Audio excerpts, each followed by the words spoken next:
We are here with Kaitlyn Bristowe on the morning of her releasing this new song.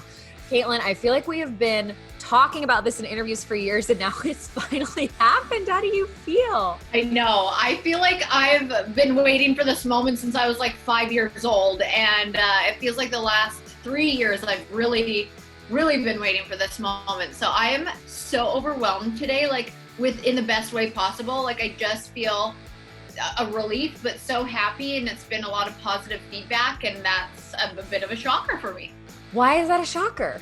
Okay, you know how we all do that thing on Instagram where we compare ourselves to other people in their lives? Like that's what I was doing. I was like, well, I'm not Carrie Underwood. I was comparing myself to someone that's like completely like just unrealistic goals for me, instead of being like, you know, I love singing and I have a unique gift, and I was doing the comparison thing. And so I thought people were gonna say, you suck. Because I didn't sound like Carrie Underwood. If I'm being honest, not always as tough as I seem. You talked about this a little on Instagram, but tell me why right now was the time when you finally bit the bullet and shared it with the world.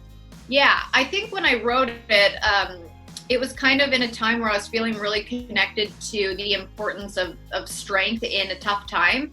I was going through a hard time when I wrote it, and since then, the song felt a little bit like dated in my mind because I had just gone through so much and I'm in such a good place, and it just was kind of on the back burner. But then listening to the lyrics again, I'm thinking, you know, isolation plays a big part with mental health.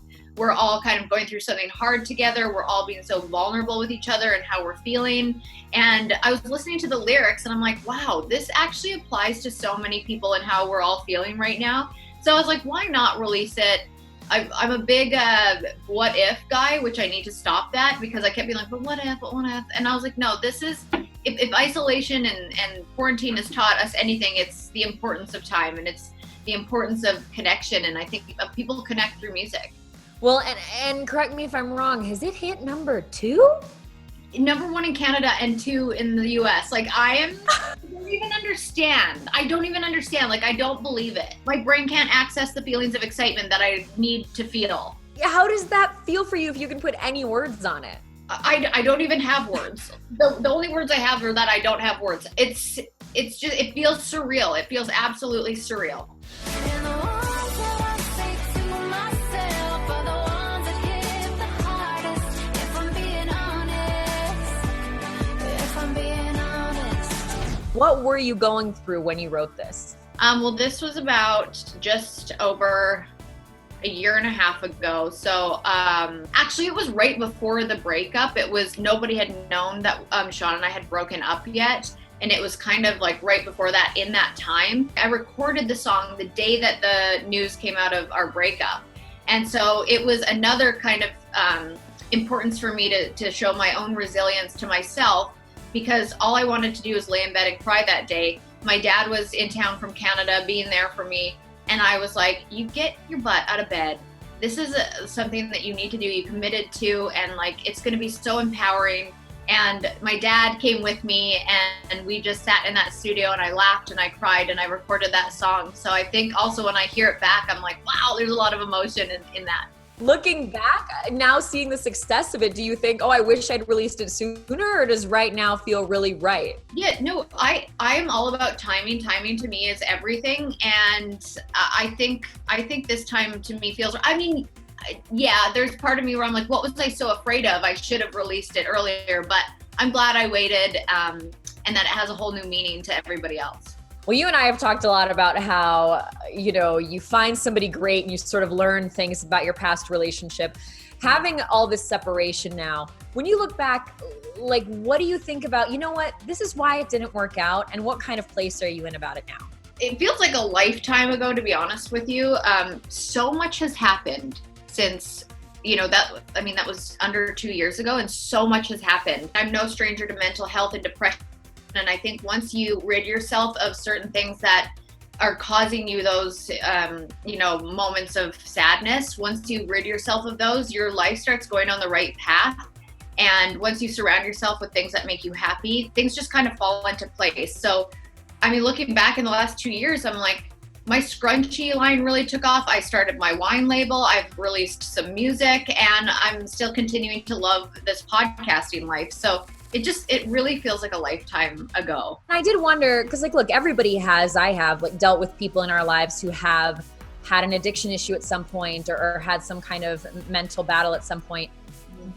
Do you look at yourself and think about, okay, here's how I've got to make sure I don't go down that road again? Or what preparations do you take, or fears or worries do you have about maybe going to those scary places again? Yeah, I actually felt like I was on that path at the end of my last relationship, and I saw myself going down that spiral again of just being completely insecure and not feeling safe or loved or happy in where I was at, and feeling like I just couldn't move forward. There was something holding me back. And I did, you know, at that point in my life, I was able to recognize that and do what I needed to do to move past it. And I think I just now have better tools and understandings of myself that what I need in life to be happy and deal with the times when I'm not, and just I'm putting myself first essentially, and that just feels like the right thing to do. When you're that depressed or that low, I feel like anything that makes you numb could be appealing. Maybe that's where the line came from of maybe I drink a little more wine than I should. I can't even remember what I was feeling in that moment, but I think that's always a fear is to go just back into the darkest place of your life that you've ever been. So I'm sure, I don't think I would have let myself get there again, but I've obviously have no idea.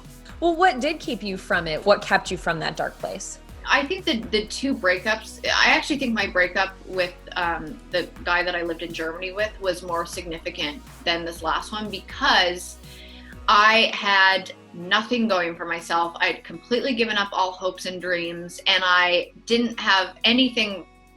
Like, I was just relying on this person emotionally and financially for everything. And so when that was done, I felt like I had absolutely nothing.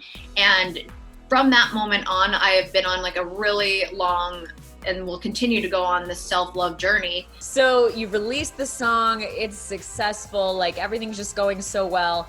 But then I do have to ask, you know, we see these hilarious photos of you and Jason from quarantine. I think there was one a couple days ago that said, "We're a walking disaster."